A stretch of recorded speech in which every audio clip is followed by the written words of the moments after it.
Ok, bien. Vamos a ver entonces en esta oportunidad nuestra cuarta unidad, confirmando precisamente ahora de que sí se va a generar en este caso un video de nuestra sesión. Y en esta oportunidad pues vamos a ver y estábamos analizando lo que viene a ser el procesamiento de datos.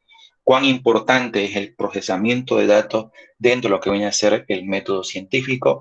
Para ello, por supuesto, nosotros vamos a analizar un poquito y tener una pequeña retrospectiva de lo que estábamos analizando respecto a lo que viene a ser el proceso de recolección de información. Para ello, es importantísimo que, por supuesto, que nosotros podamos entender que existen fuentes y que existen técnicas. Las principales fuentes, por supuesto, fuentes primarias y fuentes secundarias. Las fuentes primarias son aquellas que nosotros como investigadores levantamos. Por ejemplo, una entrevista, datos obtenidos en una entrevista o una encuesta. Es decir, nosotros como investigadores preparamos la información, preparamos las boletas y procedemos a través de un método científico a hacer el levantamiento de la información para luego ordenar, tabular y procesar la información. Lo que nosotros hagamos entonces es una fuente primaria. Las fuentes secundarias son aquellas informaciones que ya se expresan, que ya se encuentran elaboradas de forma preestablecida, en este caso por un organismo oficial, puede ser, por ejemplo, el Banco Central de Bolivia, la ASFI, o simplemente el Instituto Nacional de Estadística, o una institución en la cual genere cierta información que nosotros requerimos por ejemplo, si quisiéramos ver el tema de la calidad ambiental que existe en el departamento de Santa Cruz, y tenemos dos opciones. Una es levantar nuestros propios datos y dos es recurrir, en este caso, a la Secretaría de Medio Ambiente que tiene, en este caso, la gobernación y buscar la información para que nos faciliten la información que ellos tienen de los datos que han recolectado durante los últimos 5 o 10 años o simplemente de los últimos 2 años que a nosotros nos interesa, en este caso, recolectar la calidad del aire que tienen precisamente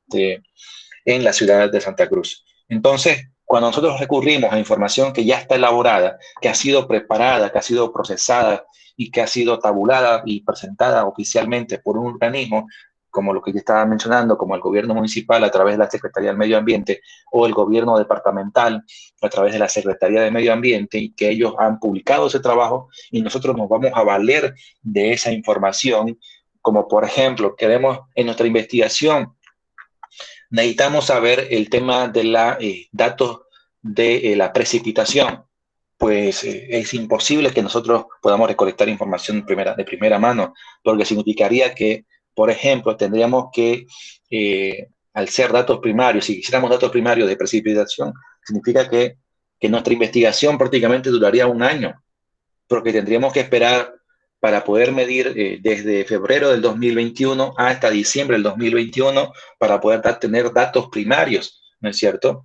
Pero hoy en día, si lo que casi siempre se hace en el tema de datos climatológicos es recurrir a las proyecciones. En ese sentido, buscaremos en este caso datos acerca de precipitaciones que se han generado en el 2018, 2019, 2020, y para ello, por supuesto, existe una estación meteorológica, por ejemplo, en La Sana, existen en diversas zonas, el Cenami también brinda este tipo de información, y esta información que ya ha sido procesada, que ha sido analizada y que está disponible, en este caso en el Cenami u otra organización, se convierte en este caso en una fuente secundaria. Esto para poder diferenciar en lo que viene a ser una fuente primaria y una fuente secundaria. Dentro de las técnicas más usuales y las más importantes, pues nosotros vamos a tener la encuesta y tenemos la entrevista y por supuesto la observación y el tema del Internet. Estos dos primeros, por supuesto, son las más usuales, las que nosotros vamos a encontrar en lo que viene a ser un trabajo de investigación. Tenemos, por supuesto, los diversos medios. Estas entrevistas y estas encuestas pueden ser personales, pueden ser telefónicas, pueden ser por correo o simplemente pueden ser a través de redes sociales. Entonces, es importante que podamos diferenciar de que para poder levantar en una encuesta o una entrevista, hoy en día existen diversos medios que nos pueden facilitar el levantamiento de información. También estábamos mencionando precisamente que existen técnicas e instrumentos de recolección de esta información. Para ello, por supuesto, nos vamos a basar, por ejemplo, una entrevista o una encuesta que se vaya a desarrollar para un trabajo de investigación. Para poder levantar por ejemplo, una encuesta, tenemos que levantar, por supuesto, un cuestionario, tenemos que elaborar las preguntas que nosotros queremos levantar para poder precisamente preestablecer y alcanzar los objetivos de nuestra investigación. Tenemos que hacer una medición. Por ejemplo, normalmente se utiliza la famosa escala de Likert. ¿Qué significa la escala de Likert? Pues cuando nosotros, por ejemplo,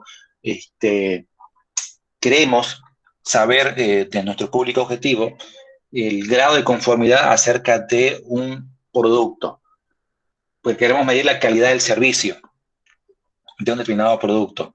¿Ya? Por ejemplo, queremos ver si,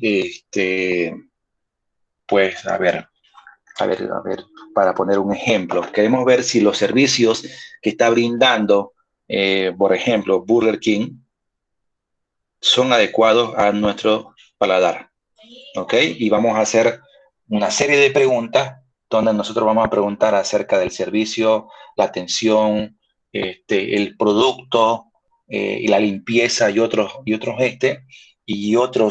ítems más que podemos ver. Y nosotros a lo encuestado le vamos a dar opción A, opción B, opción C y opción D, donde opción A significa que puede ser que el servicio sea pésimo, ¿no es cierto? Y opción D, que pueda ser buenísimo. Bien, esta se llama escala de Likert. Entonces, en la encuesta tiene que estar preestablecida precisamente si es que nosotros vamos a utilizar una escala de medición para ver precisamente el grado de satisfacción que tienen los clientes respecto a un producto. Pero esto se lo utiliza o esto ya se lo va, como que dice, configurando en función a las características de la investigación, en función a los objetivos que se pretende alcanzar y que va a variar o va a depender en este caso y va a ser diferente de uno de otro trabajo. Por supuesto, una vez que nosotros hemos definido esto, tenemos que levantar el test y obtener la información. Para ello, ¿qué es necesario? ¿Qué instrumentos nosotros necesitamos? Si estuviéramos hablando de un formato presencial, de de una encuesta que se va a levantar de forma presencial, entonces simplemente papel, lápiz o, en este caso, o lapicero. Pero si vamos a utilizar a través de correo electrónico, si vamos a hacer la encuesta a través de llamadas telefónicas, pues ya necesitamos, como que dice, más instrumentos para poder precisamente recolectar la información de la misma, como puede ser una grabadora profesional, y otros instrumentos que nos van a permitir registrar la información que nosotros queremos. Entonces, en función a la característica, en función a la técnica que nosotros vamos a emplear, pues vamos a requerir una mayor cantidad de instrumentos. En el caso de la entrevista, por ejemplo, pues una grabadora profesional o simplemente papel y lápiz y una cámara de video.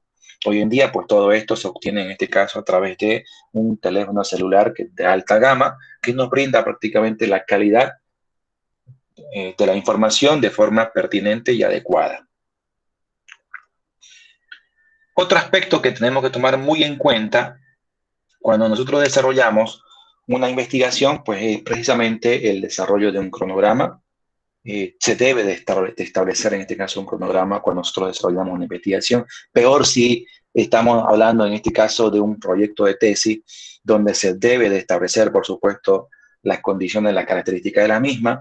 Y un cronograma, pues no es otra cosa que simplemente la descripción de las actividades que pueden ser una, pueden ser dos, pueden ser tres o pueden ser más actividades que se vayan a desarrollar y la identificación de la duración en meses o en semanas del proceso. Y por supuesto, es importante que nosotros sepamos utilizar estas herramientas. Yo les muestro acá dos ejemplos, en este caso de una gráfica de Gantt, utilizando en este caso Microsoft Excel, para poder hacer precisamente este tipo de figuras. Se debe recurrir para aquellas personas que tienen un buen manejo del sistema operativo, por ejemplo, para poder hacer un diagrama de Gantt es importante que nosotros manejemos el Microsoft Project. ¿ya? Este es un programa, un software estadístico que nos permite, por supuesto, hacer lo que estamos mencionando, ¿ya? Nosotros tenemos, con un Microsoft Project, tenemos lo que estamos mostrando acá. Pero si yo no sé manejar el Microsoft Project, porque de repente creo que es muy complicado y me gusta hacer lo mismo, quiero que tener exactamente lo mismo, pero de repente con una mayor facilidad, pues utilizo en este caso Microsoft Excel para poder desarrollar en este caso este tipo de cronograma. Esto de acá, que es muy parecido a lo que viene a ser lo que nos me brinda en este caso Microsoft Project, pues en este caso me estaría desarrollándose simplemente con Excel, creando en este caso gráficas de Gantt con Microsoft Excel. Y por supuesto les cuento que es muy fácil, muy sencillo y entretenido poder desarrollar el mismo.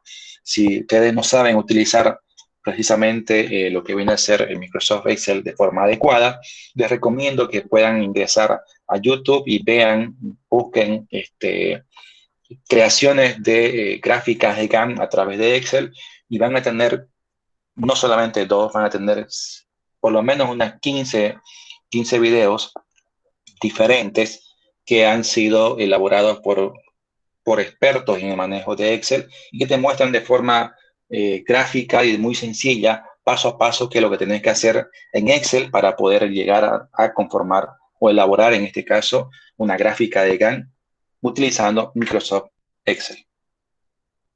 Por supuesto, otro elemento que es indispensable, importantísimo, para poder precisamente eh, elaborar un trabajo de investigación, un proyecto de investigación, es la definición del presupuesto que va a llegar a costar, en este caso, la implementación del proyecto de tesis. De tal forma que, por supuesto, nosotros podamos identificar nuestros ingresos y nuestros egresos. Aquí tenemos un ejemplo claro de cómo se tiene que desarrollar.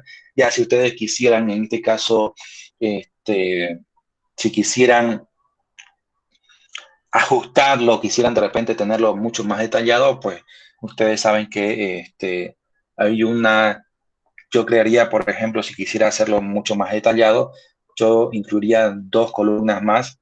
La primera columna, pues identificaría la cantidad de un determinado producto o servicio y, por supuesto, el precio unitario del mismo, ¿no es cierto? Si ya quisiera hacerlo de una manera mucho más detallada. Pero si no, pues es adecuado y pertinente mostrar una gráfica en la cual tenga precisamente nuestros ingresos y nuestros egresos. Y, por supuesto, un pequeño detalle de los diferentes ítems que van a formar precisamente parte de lo que viene a ser este ejemplo que yo les estoy mostrando.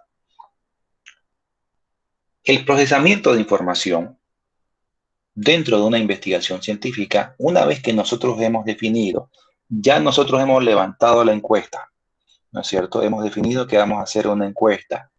Hemos definido el método de muestreo, hemos dicho que va a ser, en este caso, un muestreo probabilístico y hemos dicho que va a ser aleatorio al azar simple. ¿Ok? Va a ser al azar simple. Por consiguiente, lo primero que tenemos que hacer es precisamente definir esto, definir el método que vamos a utilizar, tener las encuestas, preparar la información, preparar las preguntas de la encuesta. Dentro de estas preguntas, ya les había mencionado en una anterior sesión que existen, por supuesto, preguntas que pueden ser cerradas o preguntas que pueden ser abiertas. Preguntas cerradas cuando nosotros nos interesa simplemente recolectar, por ejemplo, un sí o simplemente o un no de la persona que va a ser entrevistada. Preguntas abiertas cuando lo que nosotros queremos es que la persona que vaya a responder pues pueda, como quien dice, explayarse, pueda respondernos en 2, 3 líneas, 4 líneas o más, si que fuese en este caso presencial, o que nos pueda, si va a ser si va a ser la encuesta levantada a través de medios como el celular y otros, pues ya que la persona tenga la opción de poder precisamente explayarse y explicar de qué se trata. Esos serían los dos tipos de preguntas que normalmente se presentan en un cuestionario. Una vez que nosotros tenemos toda esta información, pues ya pasa en este caso el levantamiento de la información como tal. Nosotros dentro de este método científico, dentro de lo que viene a ser el método probabilístico, al azar simple hemos definido que vamos a levantar 282 encuestas. ¿Ok? teoría, pues es simplemente incorporar los datos acerca de la población, grado de error, grado de probabilidad de ocurrencia y otros pequeños detallitos, y con eso uno incorpora en la fórmula estos datos y automáticamente te muestra, en este caso, el tamaño de la muestra como tal. Una vez que hacemos esto, pues ya simplemente recolectamos la información, teniendo que tomar muy en cuenta los dos grandes criterios que se tiene que tener para poder tener un grado de error mínimo, que viene a ser en este caso que las muestras sean aleatorias y que sean representativas. Aleatorias, que si son 282 las personas que van a ser encuestadas, pero tenemos una población de 10.000 estudiantes, entonces los 10.000 estudiantes tienen que tener la misma probabilidad de ser tomados en cuenta dentro de esta muestra. Ese es un criterio de aleatoriedad. Representatividad significa que nosotros tomemos en cuenta a los hombres, a las mujeres, pero también, por ejemplo, si estuviéramos hablando de la carrera o de la facultad, que tomemos en cuenta a los estudiantes que están en primer semestre, pero también a los estudiantes que están haciendo su tesis o que están en noveno semestre. Eso significa que sea representativo, que todos los estratos, que todos los semestres estén tomados en cuenta, que también sean tomados en cuenta los estudiantes que viven en la ciudad, pero también los estudiantes que tienen que recorrer o que vienen desde Portachuelo, que vienen desde otras ciudades que están un poquito alejadas de la ciudad. Eso significa entonces que sea representativo. Una vez que tenemos toda esta información, recolectamos la misma, una vez que se tiene esto, el siguiente paso es precisamente la agrupación. Tenemos que agrupar y estructurar los datos que van a ser obtenidos, que han sido obtenidos en campo. Es decir, una vez que yo tengo esta información, pues simplemente empiezo a ordenar la información, la tabulo la información, y el siguiente paso es definir las herramientas o los programas estadísticos que vamos a utilizar para poder hacer el procesamiento de datos. Antes, cuando el sistema, cuando no había mucho avance en el manejo de software como lo que hoy en día, pues antes tenías que sacar la media, tenías que sacar todos tus datos estadísticos con la calculadora científica. Hoy prácticamente introducís tus datos en un programa o un software estadístico y prácticamente con un par de segundos, de una manera muy sencilla, muy fácil, vos podés hacer que tus datos sean procesados y que sean analizados de forma correcta y pertinente con la ayuda, en este caso, por supuesto, de un software estadístico. Y software estadístico les cuento que hay muchos. Uno de los más empleados y uno de los que a mí me gusta, por ejemplo, en particular, es el SPSS, ¿ya? Pero en una investigación nunca se define, en este caso, nunca se obliga a utilizar un software de forma tácita. Ustedes, en este caso, tendrían para hacer una investigación científica, pueden utilizar el software estadístico que ustedes vean pertinente, el software que ustedes conozcan, que manejen de una manera mucho más sencilla. Una vez que tenemos, tenemos en este caso el programa, introducimos los datos y fácilmente, en este caso, el software nos va a arrojar los resultados, las gráficas. Y el siguiente elemento, el siguiente paso es precisamente hacer un análisis de los resultados.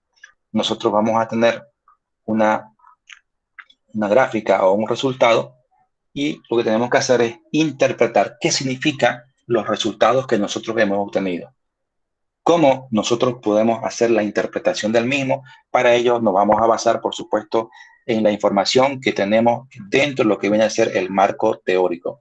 Es importantísimo que podamos utilizar precisamente la información que tengamos en el marco teórico para hacer la interpretación del mismo. Para ello, por supuesto, esta información nos va a permitir no solamente hacer una reflexión, sino también una sustentación de nuestra investigación para poder contrastar lo que viene a ser el objeto de estudio, nuestra hipótesis y, por supuesto, validar nuestro marco teórico.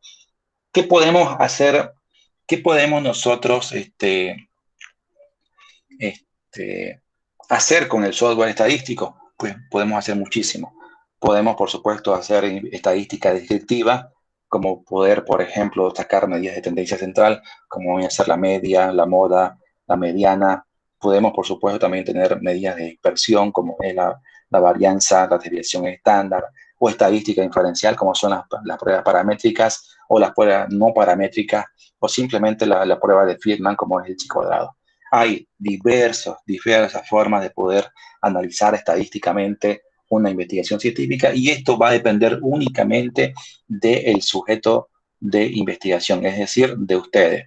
El investigador, en este caso, define si lo que pretende precisamente es simplemente hacer una estadística descriptiva o si lo que pretende en este caso es hacer una estadística diferencial. Eso va a depender también un poquito de la capacidad, del conocimiento y la experiencia que tenga en este caso el investigador para poder manejar precisamente cada una de estas etapas. Una vez que hacemos todo esto, en esta etapa, la fase 1 es la selección del programa estadístico. Una vez que nosotros tengamos, por ejemplo, el SPSS u otro, que es simplemente la ejecución del mismo, introducimos los datos y, por supuesto, hacemos una exploración de los mismos. Empezamos a hacer, en este caso, el análisis del mismo, donde nosotros vamos a identificar las variables que van a ser analizadas. Nosotros le vamos a decir al software si es que va a hacer un análisis estadístico diferencial o simplemente vamos a medir las medidas de tendencia central, donde nosotros le estaríamos diciendo, por supuesto, al software que nos saque la media, la mediana y la moda. Y, por supuesto, le vamos a decir qué tipo en el mismo. Toda esta información nos va a facilitar, por supuesto, que el software nos facilite la información, que nos construya la información y nos las entregue prácticamente lista para su interpretación. Una vez que hacemos todo esto, habíamos mencionado que una vez que tengamos la gráfica, es simplemente la interpretación. ¿Cómo hacemos la interpretación? Gracias a la información que tengamos en el marco teórico.